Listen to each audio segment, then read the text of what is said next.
Indrajit study point में आप सभी का स्वागत है। हम पढ़ रहे हैं एनसीईआरटी क्लास 8 चैप्टर नंबर 9 जन सुविधाएं भाग 3, जिसमें हम पढ़ेंगे चेन्नई में पानी की आपूर्ति, किस तरह चेन्नई में पानी मतलब हर किसी को पहुंचाया जाता है, क्या सबको पानी मिल रहा है, ये सवाल है। क्या सबको पानी मिल रहा है कि नहीं मिल रहा है। इसमें कोई शक नहीं है कि जन सुविधाएं सभी को मुहैया होनी चाहिए। जन सुविधाएं भाई संविधान में लिखा है, सबको मिलना चाहिए तो मिलना चाहिए, लेकिन हकीकत में ऐसा नहीं है। बहुत सारे संस्थानों पर ऐसी सुविधाओं का भारी अभाव है। इस अध्याय में अगले हिस्से में आप पानी की व्यवस्था के बारे में पढ़ेंगे। क्या पढ़ेंगे? पानी की व्यवस्था में। किसमें? इस अध्याय में। यह जन सुविधाएं बहुत मायने रखती हैं। ये जो जन सुविधा है बहुत मायने रखता है। जैसा कि आप इस अध्याय की शुरुआत में हमने देखा कि चेन्नई में पानी की भारी कमी है। नगरपालिका की आपूर्ति से शहर की लगभग आधी जरूरत ही पूरी हो पाती है। कुछ इलाकों में नियमित रूप से पानी आता है, कुछ इलाकों में बहुत कम पानी आता है। जहां पानी का भंडार किया गया है उसके आसपास के इलाकों में ज्यादा पानी आता है। जहां पर भंडार किया गया वहां पर ज्यादा पानी आता है, जबकि दूर की बस्तियों को कम पानी मिलता है।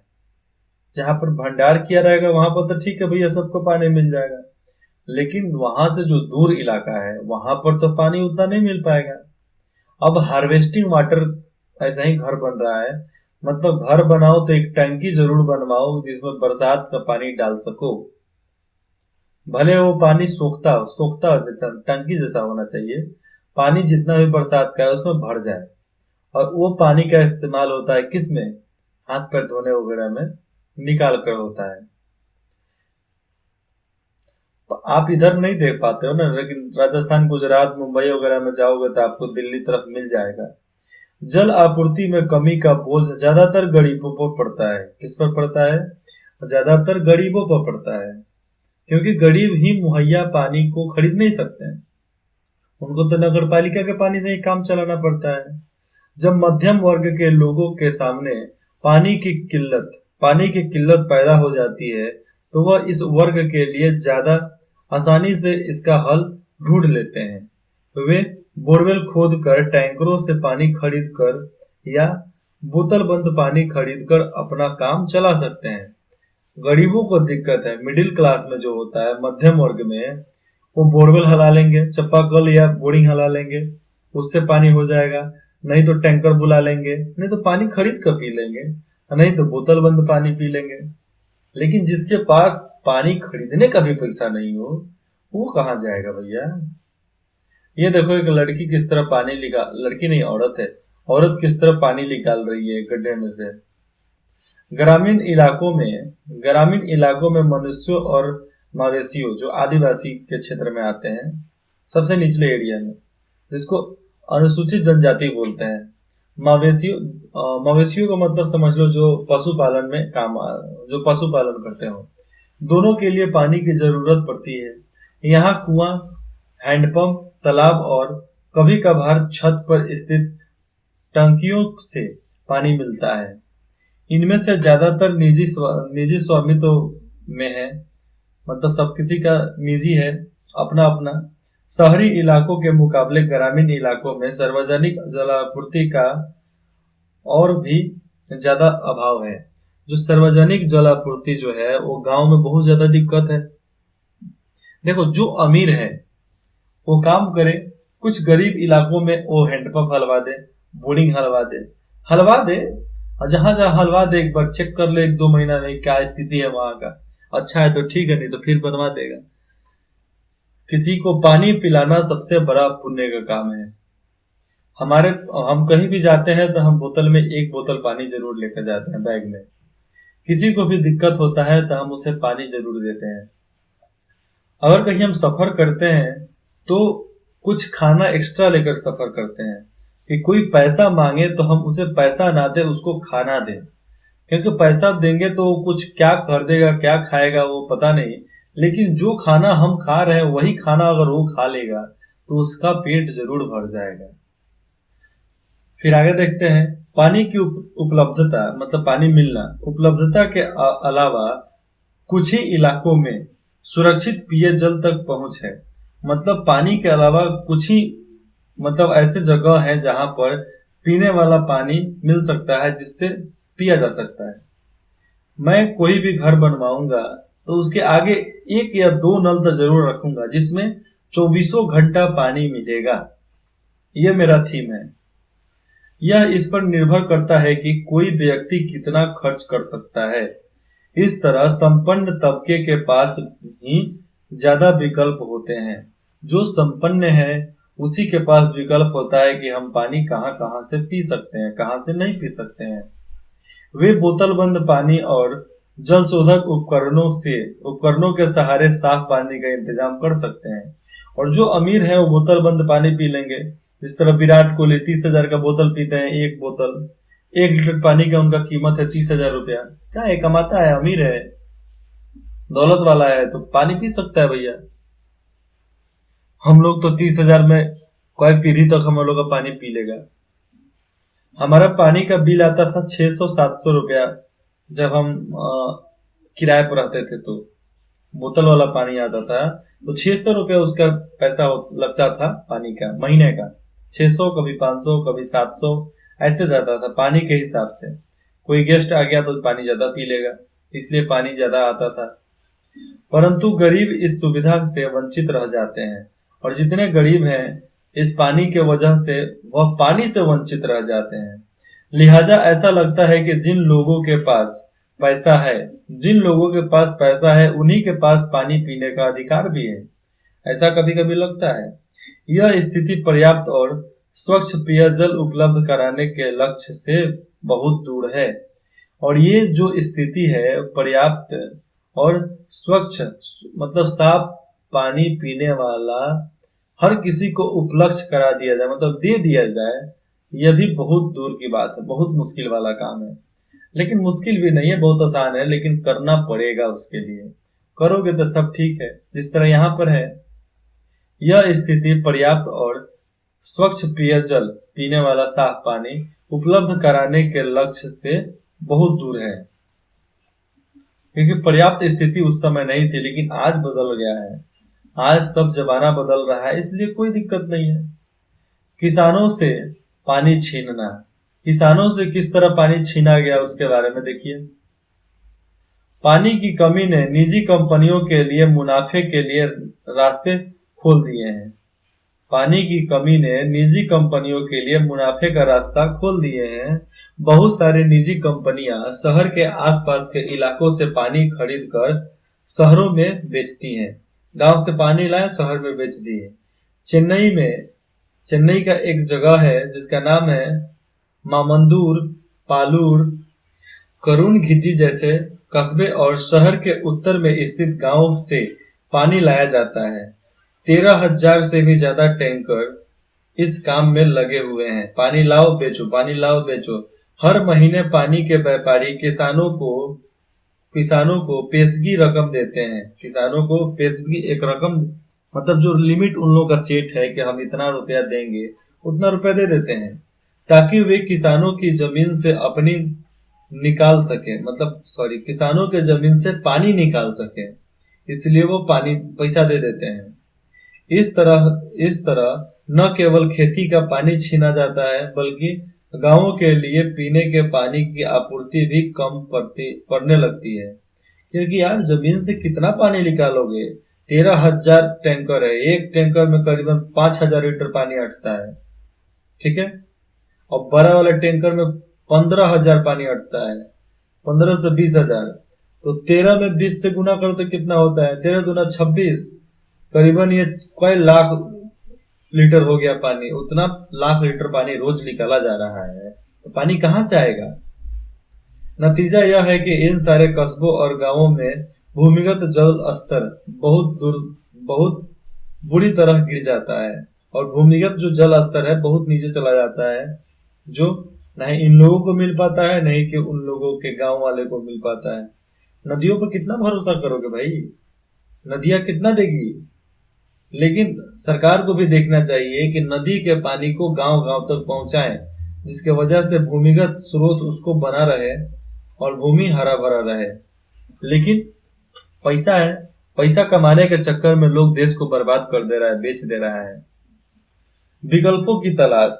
देखो, विकल्पों की तलाश से पहले मैं बता दूं, विकल्प क्या? अच्छा सुविधा हो, खाने पीने का सुविधा हो, रहने का हो, इंफ्रास्ट्रक्चर हो, बड़ा बड़ा बिल्डिंग हो, स्कूल हो, अच्छा हॉस्पिटल हो, यही है विकल्प अपना। उसी के तलाश में तो हम जाते हैं। कुछ लड़के चले जाते हैं जॉब के तलाश में, कुछ चले जाते हैं लड़कियों के तलाश में, कुछ लड़कियां चले जाती हैं लड़कों के तलाश में, कुछ लड़कियां चले जाती हैं काम के तलाश में, पढ़ने लिखने के लिए। तो बहुत सारे इलाके हो सकते हैं पढ़ाई के भी, और बहुत विकल्प है हर चीज के। चेन्नई की स्थिति कोई अनूठी नहीं है। चेन्नई का स्थिति जो है कोई नया नहीं है। गर्मियों के महीने में पानी की थोड़ी सी यहां पर 1 मिनट।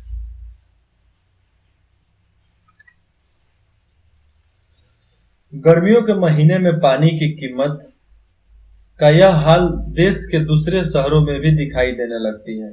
और गर्मी के महीने में जो किल्लत होता है ना पानी का, वो देश के हर एरिया में दिखाई देने लगता है। नगरपालिका की जल आपूर्ति में कमी से निपटने के लिए निजी कंपनियां ज्यादा से ज्यादा इलाकों में फैलती जा रही है, और बहुत सारे इलाके में फैक्ट्री, कंपनी और शहर फैलते जा रहा है। खेती वाले जमीन पे भी लोग घर बना लिए हैं। तो कहाँ से सब चीज तो आप बंद कर दे रहे हो ना, पानी कहाँ से पियोगे? ये कंपनियां अपने मुनाफे के लिए पानी बेचती है, अपने मुनाफे के लिए पानी बेचती है। पानी के इस्तेमाल में भी जबरदस्त गैर बराबरी दिखाई देती है। आज देखोगे बाजार में तो अनेकों प्रकार का पानी का बोतल आपको दिखेगा। स्प्राइट का बोतल दिखेगा। समझ लो कि जिस गांव में स्प्राइट का चाहे किसी भी कोल्ड ड्रिंक का फैक्ट्री लग गया, तो उसके आसपास के करीबन 40 किलोमीटर के रेडियस में पानी का खपत खत्म हो जाएगा। पानी वो जमीन से टान लेगा सब। शहरी इलाकों में प्रति व्यक्ति लगभग 135 लीटर पानी प्रतिदिन मिलना चाहिए, और शहरी इलाकों में 135 लीटर पानी रोज मिलना चाहिए। आप सबको पता है मेरा डेली का खर्चा कितना है पानी का? सोचो कितना हो सकता है। हम डेली सुबह, मतलब सुबह से लेकर शाम तक पानी जितना भी खर्च करते हैं, 10 दूनी 20 लीटर, 10 लीटर नहाने में, एक दिन में 10 लीटर नहाने में, और प्लस 20 लीटर हमारे बाथरूम वगैरह फ्रेश होने में, और 10 लीटर पीने में।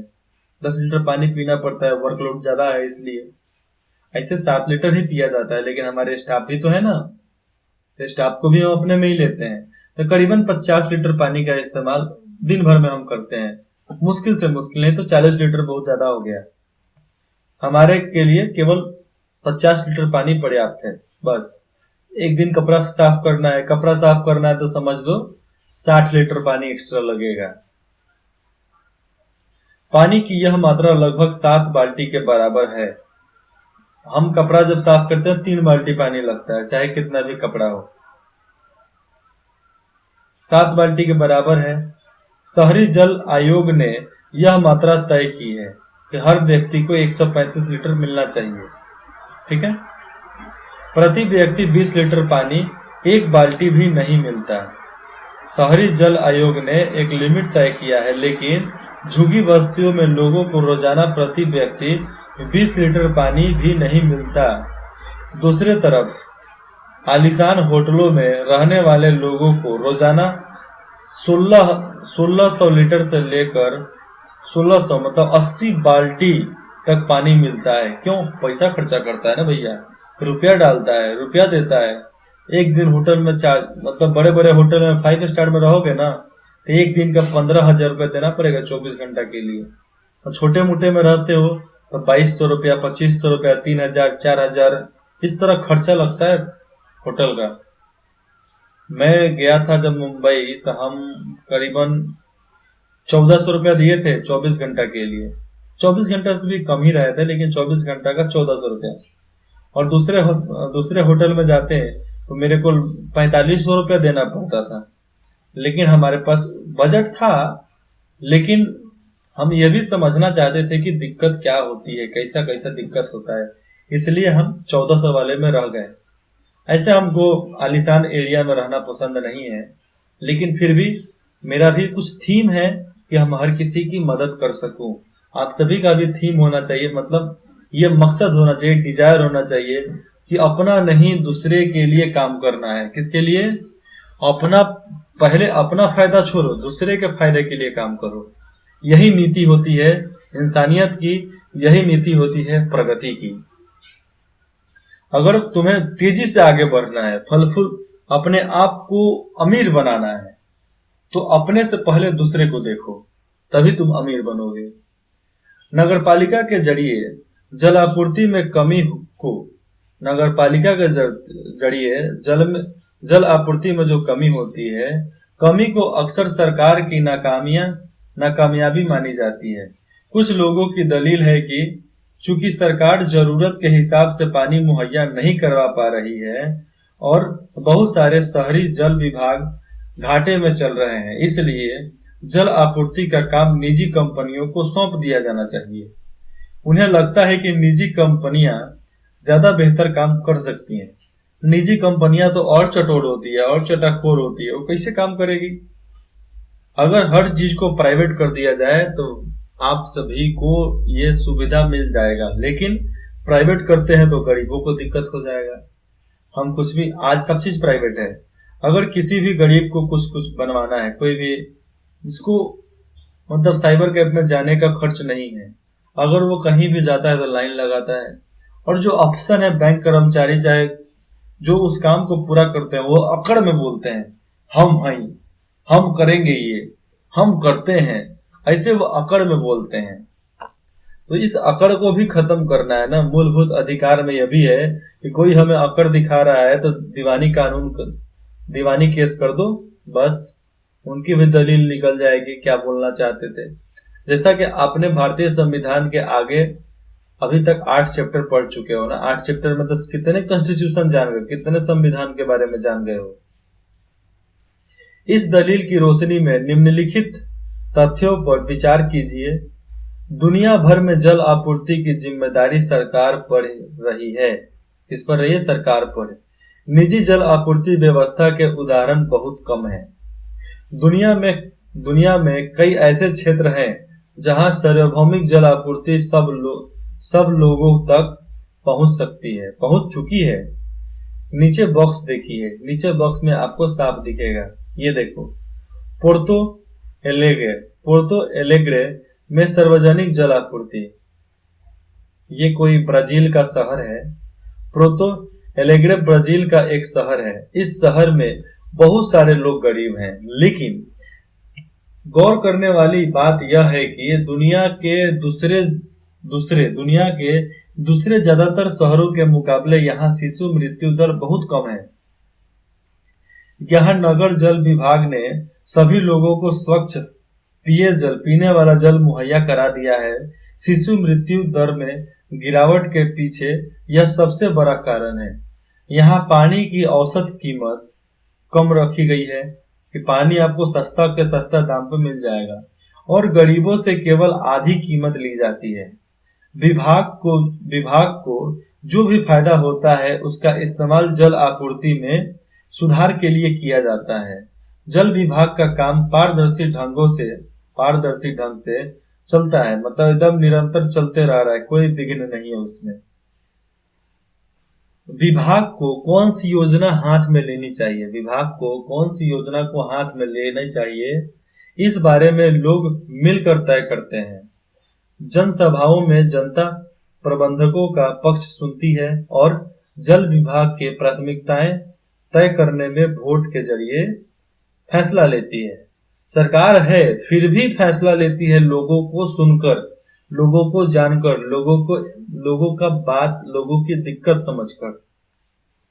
ऐसा करोगे तो ही जिंदगी में एक अहम भूमिका निभा पाओगे। फिर मिलते हैं भाग नंबर 4 में। भाग नंबर 4 में 3 नंबर से पढ़ेंगे, ठीक है। इंद्रजीत स्टडी पॉइंट में बने रहने के लिए आप सभी का बहुत बहुत धन्यवाद। अगर आपको कुछ भी डाउट हो तो आप कमेंट बॉक्स में कमेंट करके पूछ सकते हैं, अन्यथा डिस्क्रिप्शन में दिए गए मेल और नंबर पे आप मैसेज कर सकते हैं 9 से 4 के बीच में।